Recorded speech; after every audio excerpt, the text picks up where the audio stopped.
ये सर्दी बहुत है तुझे बाहों में भर लेने के लिए, मगर क्या करूं, अब दिल तुझे पुकारा नहीं करता। सच्चाई से कड़वाहट भी एक्सेप्ट कर लेता है, मगर लाख पर्दों में झूठ को ये दिल गवारा नहीं करता। नमस्कार, कैसे हैं आप सभी? दुआ और उम्मीद दोनों हैं कि आप सभी बहुत अच्छे होंगे। तो बहुत बहुत स्वागत है आपका, खुशामदीद टू माय चैनल आरे ओनली अल्लाह। तो चलिए पिछले भाग पर नज़र डाल लेते हैं जल्दी से, फटाफट से। कश्यप ने अपने इंट्रेंस को क्लियर कर लिया, वहाँ जहाँ वो हमेशा से चाहती थी एडमिशन लेना। इस बात पर कश्यप की पूरी फैमिली को उस पर नाज है, नाज के साथ साथ खुशी भी है, और वो लोग बेइंतहा खुश हैं। और यही भाव शिवी ने भी महसूस किया जब उसको ये मालूम हुआ कि कश्यप ने एंट्रेंस को क्लियर कर लिया है। रावी के पापा ने कश्यप को मिलने के लिए बुलाया है, ये शिवी से कहा है। तो शिवी ये बात कश्यप से कहती है। कश्यप भाभी की मदद से शिवी के साथ पहुंच जाती है रावी के पापा के ऑफिस। वहाँ पापा के साथ एक कप चाय वाली पार्टी होती है, जिसमें पापा अपने 2-4 सवालों से कश्यप को अवगत करवाते हैं। तो कश्यप भी अपने पूरे कॉन्फिडेंस के साथ बाखूबी उनके सवालों का जवाब देती है। वहाँ रावी और मम्मी के बीच में कुछ पल ऐसे घट रहे हैं जो शायद पहले घट जाने चाहिए थे, जो पेंडिंग में थे। यहाँ अब्बू के पास साहिल के फादर आते हैं और अब्बू अपनी बात बड़ी विनम्रता से उनके सामने रखते हैं, इल्तिजा करते हैं। साहिल के फादर ने बात को समझकर ये साबित किया कि अभी भी कुछ लोग ज़िंदा हैं जो अपने बच्चों की खुशियों की अहमियत को पहले रखते हैं माशरे के मुकाबले, और सच्चे दिल से निकली बात को, इंसान को किस तरह संजोया जाता है, ये साहिल के फादर की बातों से आप साफ साफ पता लगा सकते हैं। वहीं मिस्टर सिंघानिया को ये जीत, एक ऐसी जीत मिलती है जो बीते वक्त में उनके लिए एक दर्द का कारण बनी हुई थी, सिर दर्द का कारण। बस यही रिकैप है, चलिए आगे बढ़ा जाए। तो क्या अनुभव हो रहा है अंदर से?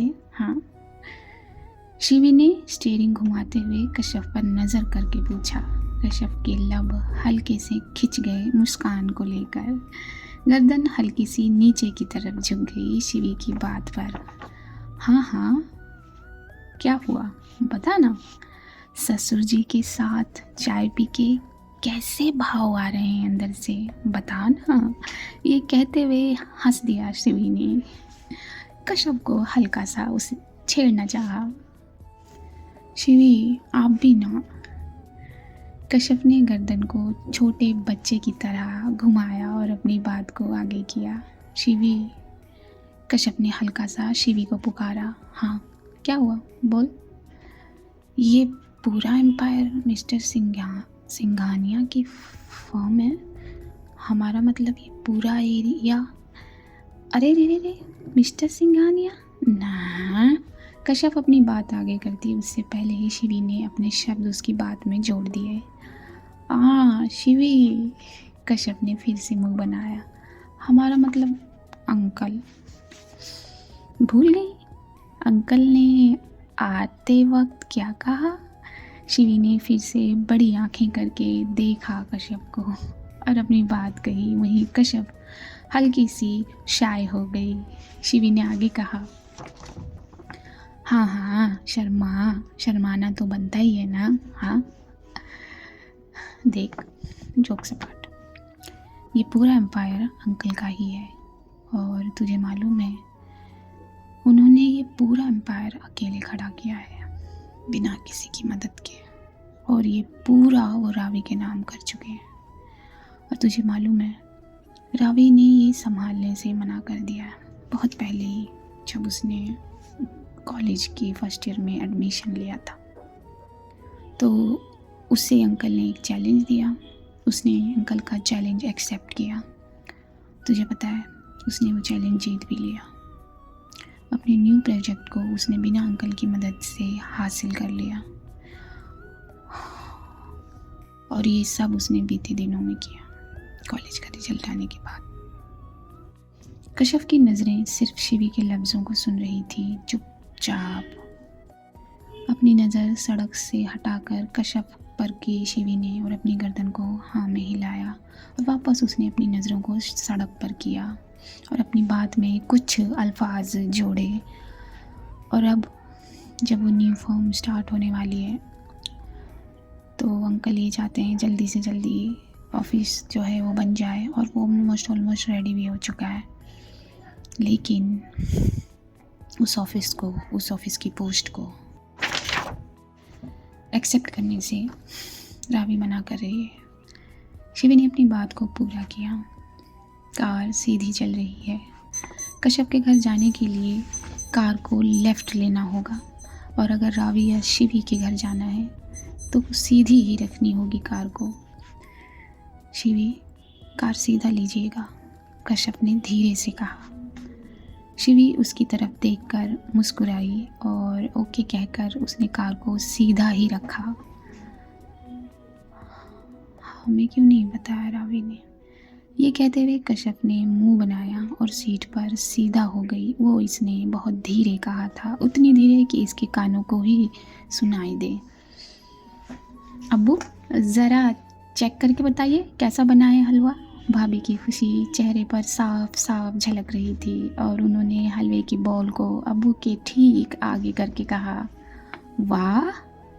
सोफे पर बैठे अब्बू ने अपने चश्मे के पीछे से नज़रें ऊपर की और भाभी के चेहरे की चमक को देखकर कहा, अरे पहले खाइए तो अब्बू, पहले ही। वाह, अरे बेटा, आपकी अम्मी ने बनाया है ना, तो अच्छा ही होगा।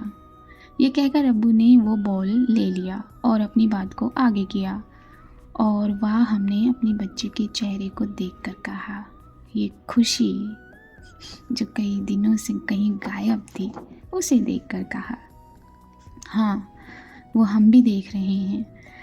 अम्मी के कदम सोफ़े की तरफ बढ़े और ये कहकर अम्मी सोफ़े पर बैठ गई। अम्मी, भाभी ने भी थोड़ा भाव खाते हुए कहा, और वो एक छोटे बच्चे की तरह जाकर अम्मी की साइड पर बैठ गई और अपने सर को अम्मी की गोद में कर दिया। अरे मेरा बच्चा, अम्मी ने पुचकारा भाभी को उनका सर सहलाते हुए। शिवी, आप ये बात मत बताइएगा कि हम दोनों अंकल से ऑफिस में मिल के आ रहे हैं, कश्यप ने हॉल में इंटर करते हुए कहा। अब ये दोनों रावी के हाउस में इंटर कर चुके हैं। ओके, बट अंकल नहीं, पापा, ये कहकर शिवी एक सरकास्टिक सी स्माइल ले गई। हमेशा की तरह एनिमा ने इन दोनों को हॉल में बात करते हुए पाया और उनका चेहरा फिर से खुश हो गया। कश्यप की नज़र ने एनिमा को देखा और उसके कदम फट से उनके सामने आके रुक गए और वो चरण स्पर्श करने के लिए नीचे झुकी। अपनी बहू को आशीर्वाद दीजिए एनिमा, उसी वक्त शिवी ने एनिमा के कानों में कहा। शिवी की इस बात पर उसे एक टैप करके एनिमा ने उसी हाथ को कश्यप के सर पर रखा और उसके सर को सहलाते हुए एनिमा ने उसे ढेर सारा प्यार और आशीर्वाद दोनों एक साथ दिए। और कश्यप ने अपनी बड़ी आंखों से शिवी को देखा। एनिमा, रावी कहाँ है? शिवी ने कश्यप की बड़ी नज़रों को टालना चाहा, ये कहकर। हाँ शैतान, रावी अपने कमरे में ही है। ये सुनते ही शिवी ने कदम अपने सीढ़ियों की तरफ कर दिए और फिर अपने कदमों को रोका। हाँ, मैं चाय के साथ कुछ खाने के लिए भिजवाती हूँ। एनिमा ने शिवी के रुके कदमों को भांप लिया। ये दोनों साथ कदम लेते हुए रावी के कमरे में इंटर कर गए। क्या हुआ, सासू माँ को ढूंढ रही है क्या?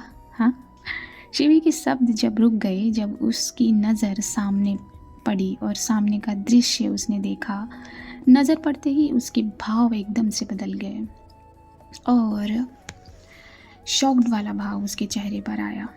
उसके भाव को ही कश्यप के चेहरे ने बिल्कुल कार्बन कॉपी किया। ये दोनों अपने चेहरे पर शॉक वाला भाव लेकर अपने कदमों को वहीं दरवाजे पर रोक देते हैं। सामने का ये मंजर था कि रावी अपने बेड पर है और उसे सहारा दे रहा है, कोई सिरहाना लगा रहा है उसकी बैक और बेड के सिरहाने के बीच में। सिरहाना इन द सेंस पिल्लो। उसका बैक उसने अपने दोनों हाथों में जकड़ा हुआ है, रावी की शोल्डर को उसने पकड़ा हुआ है, और वो और कोई नहीं, सीमा है, मिस सीमा। जैसे ही ये दोनों रूम में कदम रखते हैं वैसे ही रावी की नज़र दरवाजे पर पड़ती है। सीमा बहुत करीब है रावी के, इतने कि अगर रावी महसूस करना चाहे तो सीमा की सांसें महसूस कर सकती है। अब इस बेड को छोड़ भी दे मिस सेंसेशन, ये कहते हुए शिवी आकर सामने वाले सोफ़ा चेयर पर बैठ गई। सीमा की गर्दन इन दोनों पर मुड़ी। थैंक यू मिस सीमा, मैं ठीक हूँ। कश्यप पर नज़र रखते हुए सीमा के हाथों को अपने आप से दूर कर दिया रावी ने। ओके बॉस, ये कहते हुए सीमा थोड़ा सा, सिर्फ थोड़ा सा दूर हटी रावी से। कश्यप अपनी आंखों में जलन लिए उन्हें छोटा किए सामने शिवी की तरफ बढ़ गई। नहीं शिवी, शायद उन्हें अच्छा लग रहा है ऐसे बैठना। और कश्यप सोफे पर ठीक शिवी के बगल में जाकर बैठ गई। उसकी इस बात को और आंखों को समझ गई रावी और अपनी काजू की जलन पर मुस्कुरा दी। ये न्यू ऑफिस जो है का, उसमें मेरी सेक्रेटरी है मिस सीमा। अपनी धीमी आवाज़ से रावी ने सीमा को इंट्रोड्यूस कराया। ओह हाय मिस सीमा, शिवी ने कहा, और शिवी के शब्दों को कश्यप ने भी कॉपी किया। These twos are my gems, Shivi and Kashyap. Kashyap का नाम लेते हुए रावी की नज़रें उसकी नज़रों में जाकर अटक गईं, और रावी ने उन्हीं नज़रों से कश्यप को इशारे में अपने पास आकर बैठने को कहा। कश्यप उसकी नज़रों का इशारा बाखूबी समझ गई और उसने अपनी गर्दन को उठाया और उसके इशारे को रिजेक्ट कर दिया। अपनी आँखों से साफ साफ मना कर दिया रावी के पास जाकर बैठने से। अब रावी ने अपने चेहरे के एक्सप्रेशन को, अपनी नज़रों के इशारों को निवेदन के भाव में बदल दिया। अपनी आँखों को छोटा किया, होठों को गोल किया, जैसे हम बैक करते हैं, बस वैसे ही रावी ने किया। अपनी गर्दन को ना में हिलाया कश्यप ने, और पूरे एप्लीकेशन पर कश्यप ने अपने एक्सप्रेशन से क्रॉस साइन कर दिया। उसने अपनी आँखों से साफ साफ कहा, मैं नहीं आ रही। रावी ने फिर से अपने चेहरे और आँखों से उसे कहना चाहा, प्लीज़ काजू मेरे पास आ जा। कश्यप ने वही किया, उसने उसके एप्लीकेशन को रिजेक्ट किया और अपने होठों के धनुष को झटके से टेढ़ा कर दिया। उसकी इस हरकत पर, इस एक्सप्रेशन पर रावी मुस्कुरा दी, हेडस्ट्रॉन्ग। रावी ने हल्के से अपने लबों को हिलाया। हेलो, ये कहकर सीमा ने इन दोनों से हाथ मिलाया, और जहाँ रावी ने कश्यप को इशारे में बैठने के लिए कहा था वहीं सीमा बैठ गई, और उसकी इस हरकत ने कश्यप को डिस्कम्फर्ट कर दिया। शिव ने भी ये बात नोट किया। ये सब छोड़ो, तुम दोनों को कुछ याद वाद है कि नहीं? कल शिखा के फेरे हैं भाई, वो फेरे लेने वाली है कल, और फिर फेरे लेने के बाद वो हमसे फिर जाएगी। शिवी ने बात को बदलना चाहा। अरे यार शिवी, मैं तो भूल गई थी यार। रावी ने फिर से अपनी धीमी आवाज़ से शिवी का जवाब दिया। हाँ, आपको कुछ याद कहाँ रहता है?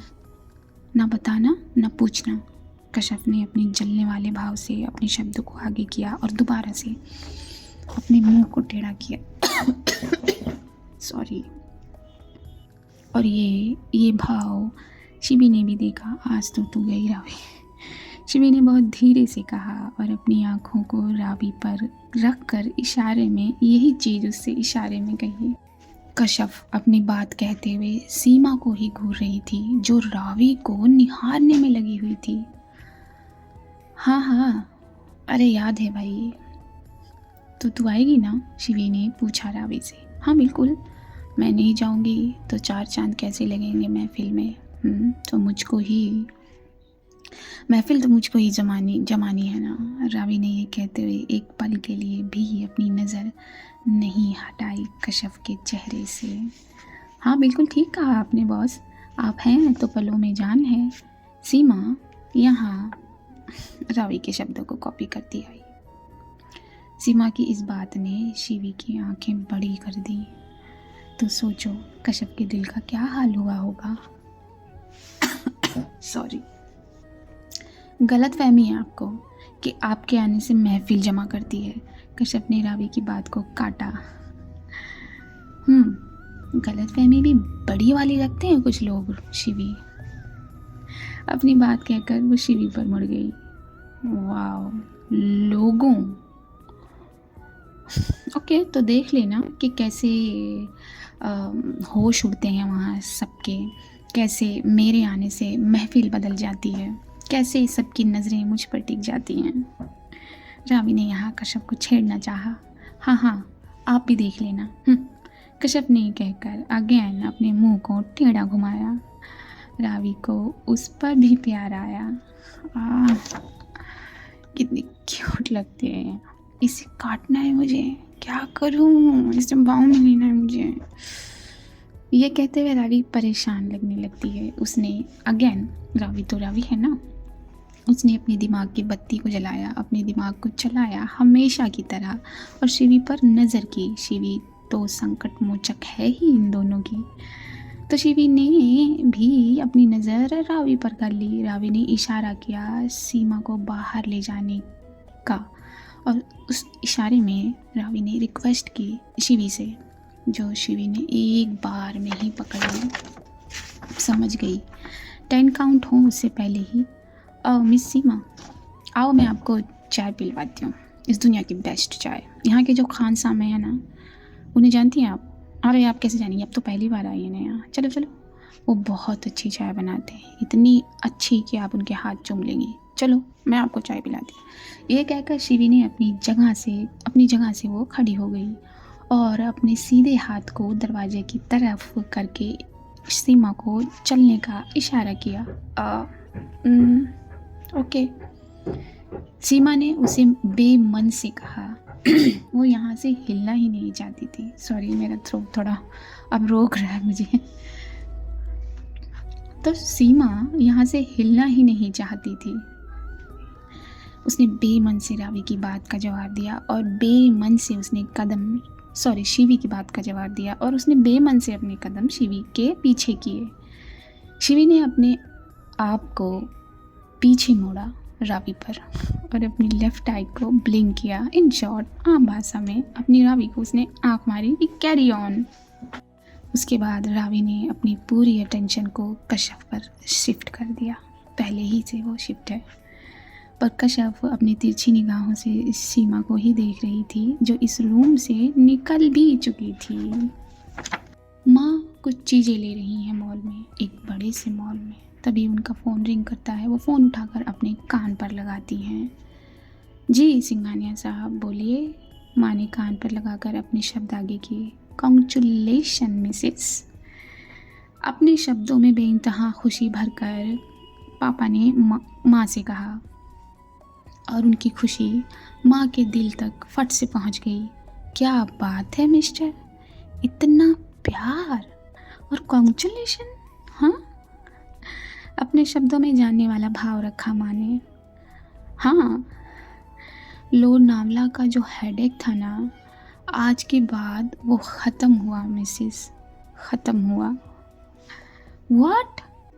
क्या क्या कह रहे हैं आप? रियली? माँ शॉक्ड हुई ये सुनकर, सरप्राइजिंगली शॉक्ड लेकिन हैप्पी वाला। जी, हम वो केस जीत गए। सच में मिस्टर, मुझे यकीन नहीं हो रहा। यकीन करिए मिसेस, आपको यकीन करना होगा। आप हैं कहाँ अभी?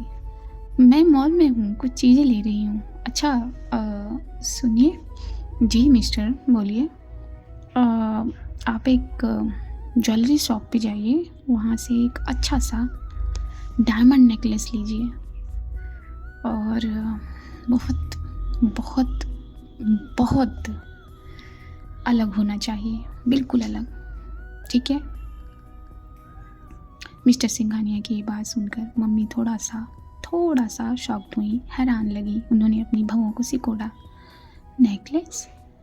हाँ मिसेस, सवाल मत करिए प्लीज़, नेकलेस लेकर घर पहुँचिए। मैं भी बस 10-20 मिनट में घर पहुँचूँगा। Okay mister. अच्छा सुनिए ना। हाँ मिस्टर, बोलिए। नेकलेस के साथ साथ कुछ अपने लिए भी ले लीजिएगा। धत, फ़ोन रखिए मिस्टर सिंघानिया, आप भी। और माँ और पापा दोनों ही रोमांटिक मूड में नजर आए। पापा ने फ़ोन कट कर दिया, अपने चेहरे पर बहुत सारी खुशियाँ लेकर, और वहाँ माँ ने भी उन खुशियों को अपने चेहरे पर कॉपी किया। अपनी कश्यप को निहार लेने के बाद रावी ने अपने लफ्ज़ों को आवाज़ दी। काजू, वो गई, वो चली गई, प्लीज़ अब तो मेरे पास आ जा। रावी के लफ्ज़ अपने कानों में पाकर कश्यप ने अपनी आँखों को रावी पर किया, जो उसे बेइंतहा मोहब्बत से देख रही थी। नहीं, हम नहीं आएंगे आपके पास, बिल्कुल नहीं। और यहाँ कश्यप भाव खाती नज़र आई। प्लीज़ न जाना, प्लीज़ आ जाओ, वरना मैं खुद उठकर आ जाऊँगी तेरे पास। फिर मत बोलना कि मैंने तेरी बात नहीं मानी। क्यों आएंगे आप उठकर? आप क्यों? सिर्फ आप अपने मन की करती है ना, सिर्फ। मैंने क्या किया अपने मन का? हाँ, तुझे जो भी करना है, तुझे लड़ना है, तुझे मुझे मारना है, सब मेरे करीब आके कर। अब मुझसे कंट्रोल नहीं हो रहा, तो आ जा, वरना मैं उठ जाऊंगी। ये कहते हुए रावी उठने की कोशिश करने लगती है, अपने ऊपर उड़ाए हुए ब्लैंकेट को हटाने लगती है। उससे पहले ही कश्यप जाकर उसे सीने से लगा लेती है। हाँ, थैंक यू। और रावी उसे अपने दोनों बाहों में जकड़ लेती है और कश्यप अपने चेहरे को रावी की गर्दन में घुसा देती है एक तरीके से। तो इन दोनों को अभी यहीं छोड़ते हैं, थोड़ी देर के लिए छोड़ देते हैं। अगले भाग में आके डिस्टर्ब कर लेंगे। जी हाँ, आपने सही सुना। अब मैं मिलूँगी आपसे अगले भाग में, और ये दोनों भी आपसे मिलेंगे अगले भाग में। तब तक के लिए इसी तरह मुस्कुराते रहिए, अपने आप को झूठे लोगों से दूर रखिए, अपने आप को दिखावे वाले लोगों से दूर रहिए, जो कहते कुछ और हैं और करते कुछ और हैं। शुरू में उनके सब कुछ और होते हैं और फिर बाद में वक्त बीतते बीतते कुछ और हो जाते हैं। तो बस काफ़ी लोग हैं ऐसे। दुआ करिए कि ऐसे लोगों से दूर रखें, क्योंकि मैं ऐसे इंसानों को ना जानवर से भी इक्वल टू नहीं कर सकती। जानवर सच्ची रूह को पहचान लेता है और उसे हर्ट नहीं करता, ये मैं एक्सपीरियंस से बोल रही हूँ। और इंसान सच्ची रूहों को ढूंढ ढूंढ कर उन्हें हर्ट करता है। तो ऐसे इंसानों से ऊपर वाला सबको बचाए, ये मेरी दुआ है। और बस आप लोगों से भी यही कहूँगी, यही दुआ करने के लिए मुस्कुराते रहिए, अपने पेरेंट्स का ख्याल रखिए। सर्दी है तो सर्दी में अपने पेरेंट्स की ज़रूरतों को समझिए, अगर उनको पूरा करने के काबिल हैं तो पूरा करिए। और ज़रूरी नहीं सिर्फ अपनों को किया जाए, किसी गैर की भी मदद करिए, है ना। चलिए, आज के लिए इतना बहुत है, तो अब चलिए मैं थोड़ा सोया जाए। ओके, मुझे दीजिए इजाज़त। मैं मिलूँगी आपसे अगले किसी भाग में। आप अपनी या अपने किसी चाहते की कोई एक्सपीरियंस मुझसे शेयर करना चाहते हैं तो दिए गए मेल एड्रेस पर मुझसे कांटेक्ट कर सकते हैं। सब्सक्राइब करने के लिए तो मैं आपको बोलना छोड़ चुकी हूँ, लेकिन अगर आप चैनल पर नए हैं, आपको मेरी आवाज़ पसंद है, जो कि आप कहते हैं, तो कृपया करके चैनल सब्सक्राइब करिए, लाइक करिए वीडियो। अगर आप लाइक नहीं करेंगे तो ये बूस्ट नहीं होगी। आज भी मेरे जो स्टोरीज पार्ट हैं वो 35% हैं लोग जिन्होंने सब्सक्राइब नहीं किया, अनसब्सक्राइब्ड यूज़र हैं वो सुनते हैं। क्यों? चलिए, मुझे दीजिए इजाज़त। नमस्कार। सोचिएगा इस पर।